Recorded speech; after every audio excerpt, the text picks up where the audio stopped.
মোহাম্মদ জাহিদুল ইসলাম প্রশ্ন করেছেন, কাবুল জুমার নামাজ কি বাসায় পড়া যাবে?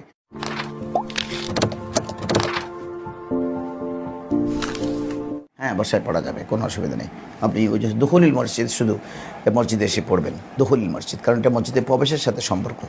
আপনি কাবলাল জুমা, তারপরে আপনার তাহিয়াতুল ওযু, আপনি এগুলো বাসায় পড়তে পারবেন। মঞ্চে বাসায় পড়া আফজল বলেছেন, কারণ রাসূল কারীম সাল্লাল্লাহু আলাইহি হাদিসে বলেছেন, তোমরা বাসাকে মৃতপুরীতে পরিণত করিও না, মাঝে মাঝে ওখানে নফল নামাজ পড়িও, তাহলে ঘরটা জিন্দা থাকবে, ওখান থেকে শয়তান বিতাড়িত হবে। সুতরাং তাহিয়াতুল ওযু, কাবলাল জুমা, এগুলো যদি আপনি বাড়িতে বসে আসেন, বাসায় পড়ে আসেন, এটা অত্যন্ত ভালো এবং এটাকে মুফতিয়ানে কেরাম মুস্তাহাব বলেছেন। তবে হ্যাঁ, আপনি দুখুলিল মসজিদ, যে মসজিদটা, ওটা মসজিদে এসে পড়বেন, কারণ মসজিদের সাথে এটা সংশ্লিষ্ট।